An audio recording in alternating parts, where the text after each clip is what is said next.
साबुन की फील्ड में पूछे जाने वाले 3 कॉमन सवालात। अस्सलाम वालेकुम रहमतुल्लाहि व बरकातुहू। सोप इन्फो में खुश आमदीद। उम्मीद करता हूँ आप खैरियत से होंगे और दुआ करता हूँ आप खैरियत से रहें। साबुन की फील्ड में पूछे जाने वाले 3 कॉमन सवालात। नंबर 1, कितने पैसों में ये काम शुरू हो सकता है। नंबर 2, इसमें मुनाफा कितना है। नंबर 3, क्या इसमें उधार तो नहीं होता। ये ऐसे सवालात हैं, हर नया आने वाला इन सवालात का मुतलाशी होता है। वो पूछे या ना पूछे, उसके जहन में इनके जवाबात जानने की जुस्तजू ज़रूर होती है। तो जो कि सवाल बार बार पूछे गए, मैंने सोचा एक वीडियो ही बना दूं ताकि अगर आइंदा को ये सवालात पूछे तो उसको इस वीडियो का लिंक दे दिया जाए। हो सकता है कि उनको इस वीडियो में उनके जवाबात मिल जाएं। मेरे ये जवाबात नाकिस हो सकते हैं, कम इल्मी की वजह से कुछ गलत हो सकते हैं, लेकिन अगर आपको कहीं इस्लाह की ज़रूरत हो मुझे बताकर मेरी भी इस्लाह करें ताकि दूसरे लोगों का फ़ायदा हो सके। पहला सवाल, जनाब ये काम कितने में शुरू हो सकता है। मैं आपसे पूछता हूँ, एक निकाह कितने पैसों में हो सकता है। तो जवाब मुख्तलिफ आएगा, जिसकी जो हैसियत है वो उसी के मुताबिक जवाब देगा। वैसे तो प्यारे आका अलैहिस्सलाम की सुन्नत मुबारका को अदा करने के लिए पैसों की ज़रूरत नहीं पड़ती। मियाँ हो, बीवी हो, इजाब हो, कबूल हो, गवाहान हो, जो भी हक के महर है वो हो, और दैट्स इट, निकाह हो गया। जो भी शरई तौर पर चीज़ें मतलूब हैं।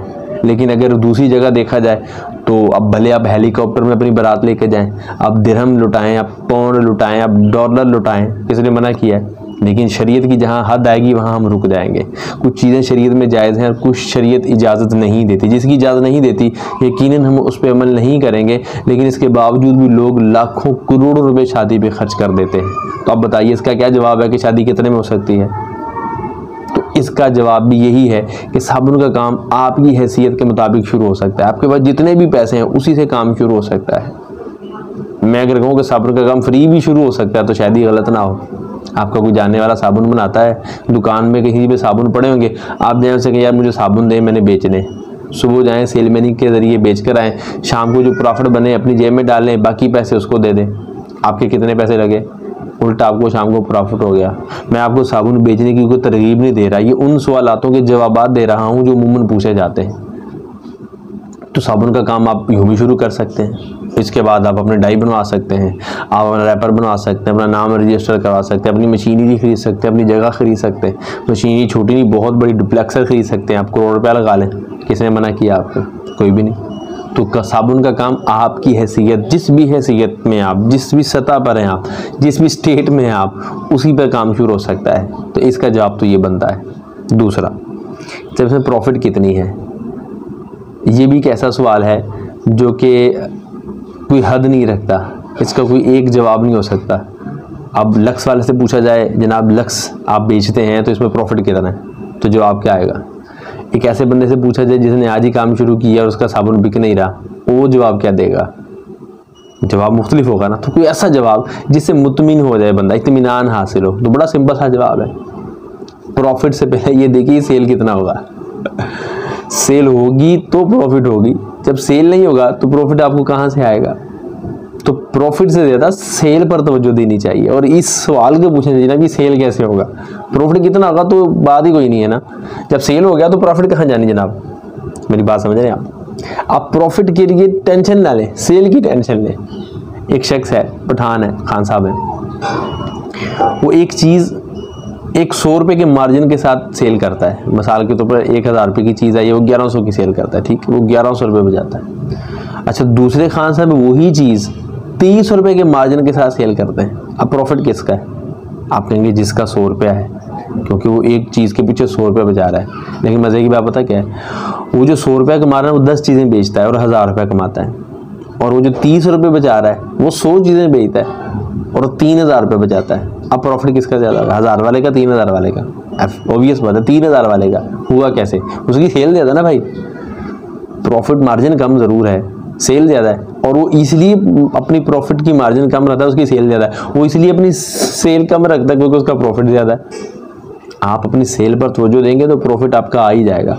आपकी एक टिक्की से 1 रुपया भी बचता है आपको, और आपकी सेल रोज़ाना की लाखों में है, तो हज़ारों में तो प्रॉफिट होगी, सैकड़ों में तो प्रॉफिट होगी आपको। तो ये एक मंत्रा था कि इसमें प्रॉफिट कितना होगा। तीसरा सवाल ये है कि यार इसमें उधार कितना होगा।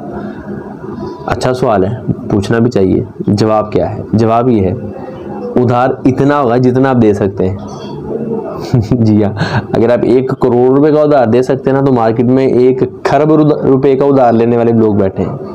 आपके पास 1 करोड़ की इस्तात है, 1 खरब रुपए का भी उधार लेने के लिए मार्केट में लोग बैठे हैं। तो इसका जवाब ये कि जितना आप दे सकते हैं। अगर आपके पास 1 रुपया भी उधार देने के लिए नहीं है तो आप उधार ना दें। बिल्कुल आपका 1 रुपया भी उधार नहीं का, आपके पास माल ही नहीं है उधार देने के लिए, उधार देंगे कैसे? तो डिपेंड्स ऑन यू कि आप कितना उधार दे सकते हैं। लेकिन ये बात ज़रूर है, मार्केट में रहने के लिए, पेनिट्रेट करने के लिए, मार्केट में अपनी वर्थ बढ़ाने के लिए उधार तो देना पड़ेगा, क्योंकि उधार ब्रांड के साथ नहीं होता। अब तिब्बत साबुन, लक्स साबुन तो मिलते ही नहीं है सम टाइम। अब एक बंदा मुझे कह रहा था दुकानदार, ये तिब्बत साबुन ईद से लेकर अब तक 2 दफ़ा मिला मुझे। उधार मिलता होगा? माल नकद में नहीं मिल रहा, उधार कैसे मिलेगा?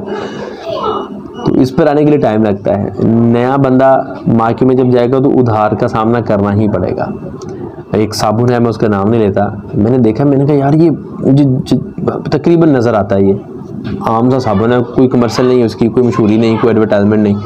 तो मुझे पता चला कि जनाब उन्होंने करोड़ों रुपए का माल मार्केट में फेंक दिया उधार के तौर पर। अब मुझे बताइए, आपका माल लाख रुपए का एक बंदा उधार लेता है, वो कहता है आप ये बिक जाएगा तो ले लीजिएगा। आपने 1 लाख रुपए का माल दिया, उसने बेच दिया, अगला माल आप दे गए, उसने पिछले के पैसे दे दिए। अब 1 लाख रुपए आपका नीचे ही रहेगा क्योंकि वो बेच कर आपको पैसे दे रहा है। तो इस तरह के अगर 10 दुकानदार भी हो जाएं तो 10 लाख रुपए आपका मार्केट में बाउंड हो जाएगा। लेकिन इसका एक फ़ायदा ये है कि जब तक वो 10 लाख रुपए आपका बाउंड रहेगा, वो दुकानदार आपसे ख़रीदने के भी पाबंद रहेंगे। उधार का फ़ायदा तो है, लेकिन इतनी पसली नहीं होती, इतनी कम आपके पास इस्तात नहीं होती, आपकी जेब इजाज़त नहीं देती कि आप कर सकें। तो ठीक है, ना दे, फिर आप स्लो एंड स्टडी वाला मामला, बिल्कुल आहिस्ता आहिस्ता से मार्केट में इन होंगे और कुछ सालों लगेंगे आपको मार्केट में अपना नाम बनाने के लिए। उधार देकर आप जल्दी छा सकते हैं, क्योंकि उधार लोग जल्दी कबूल करते हैं, उसको बेचते भी हैं, क्योंकि उसको पता है कि मैं बेचूंगा तो पैसे भी देने और आगे से माल भी तब मिलेगा जब मैं उधार वापस करूँगा। तो ये कुछ गुजारिशां थी जो मेरे नाकिस इल्म में थी, वो मैंने आपके साथ शेयर की। कमी हो तो माफ़ कर दीजिएगा, अच्छी लगे तो कबूल कर लीजिएगा। शेयर भी कर सकते हैं, लाइक करके यूट्यूब को बता सकते हैं कि यार ये वीडियो अच्छी है, ताकि दूसरों को भी दिखाई जाए, दूसरों को भी बताई जाए कि ये सवाल जो लोगों को तंग करते रहते हैं उनको इनके जवाबात मिल जाएँ। साबुन का काम अच्छा नहीं, बहुत अच्छा है, और बुरा नहीं, बहुत बुरा है। अच्छा उसके लिए जिसको करना आ गया, जिसका बिकना शुरू हो गया, बुरा उसके लिए जिसको करना नहीं आ रहा, जिसको बेचना नहीं आ रहा। तो आप देखें किस में होते हैं, ट्राई करें। उठ बांध के मर क्या डरता है, फिर देख खुदा क्या करता है। अपना बहुत सारा ख्याल रखें, दुआ में याद रखें। अल्लाह हाफिज़।